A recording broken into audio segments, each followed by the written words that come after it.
But after considering all of the aspects to this case, and talking with these people that study the prisoners, and knowing that the purpose of a prison is to rehabilitate as well as punish, I felt that no further good could be served society by keeping Julius Bohannon in prison.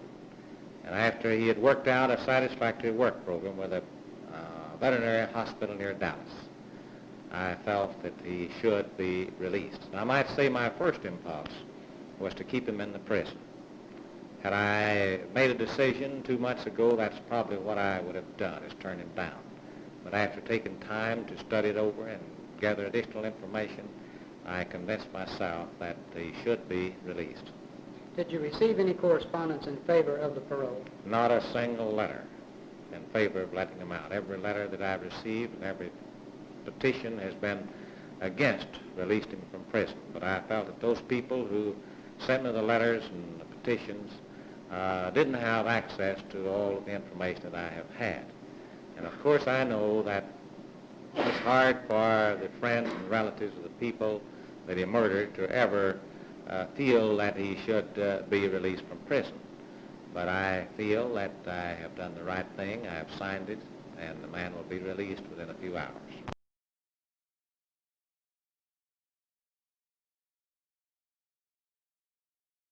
Mr. Duncan, what immediate effect will this decision have upon the certificate holders and the company in general, the corporation in general? The thing they probably want to hear most of all is the fact that we now will be able to pay the 6% that we've been promising for a number of months.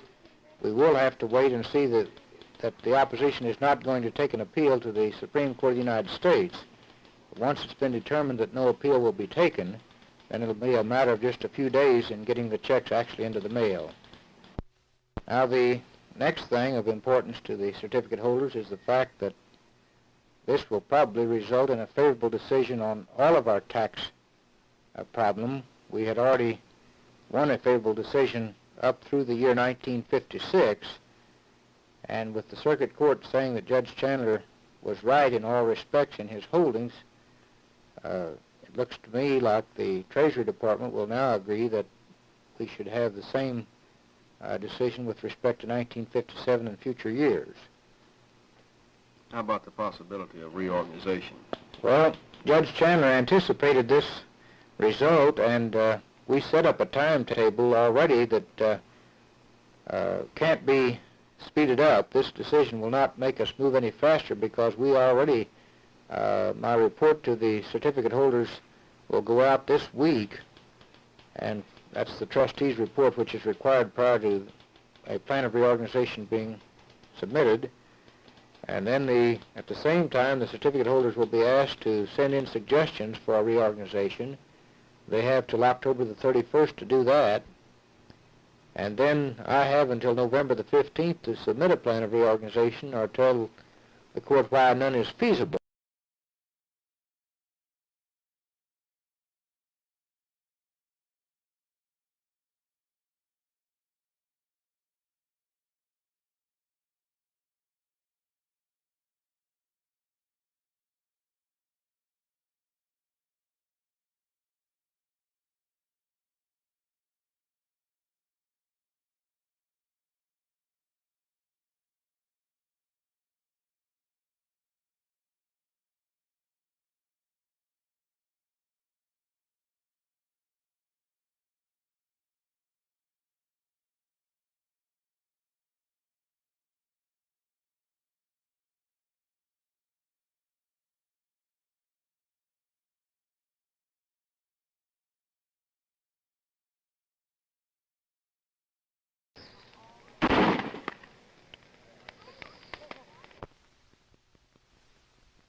First of all, I have fulfilled my duty to the best of my ability to manage and operate the county attorney's office. I've been in constant contact with that office while out of Tulsa and in Tulsa practically every day in the county attorney's office, supervising the management of the office. It seems particularly ridiculous to me that the Republicans would say something about this when they have as a candidate for President of the United States a man who has been out of his office campaigning for 4 years for the presidency and has 2 more years to go in continuing his campaign, and I'm referring to Vice President Nixon. I think also that it's ridiculous because the Republican candidate for governor served 3 terms in Congress, and each time he ran for re-election, he was away from his office campaigning for re-election. And I submit a man who has a record of less than half attendances to roll calls in Congress, in other words, who missed more than half of the bills voted on when he was a member of Congress. The Republican candidate for governor has no room to criticize my position in this campaign.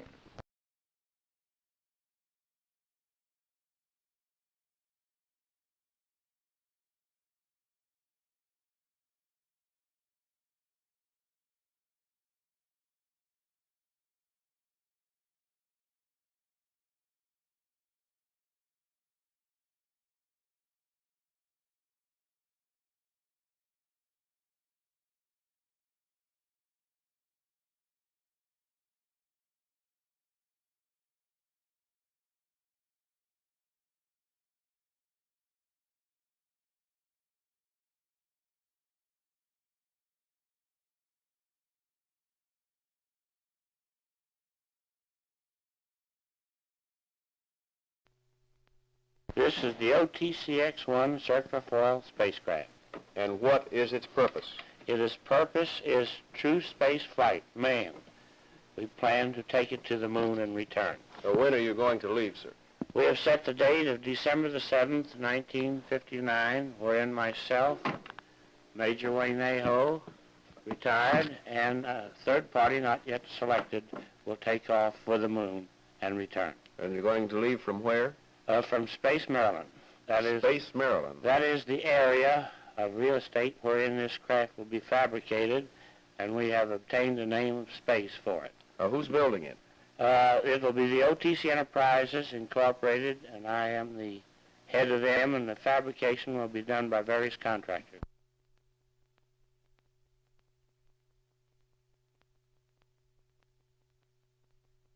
We offered the Defense Department in a written signed statement that we would deliver one of these craft to them cost-free. What was their answer?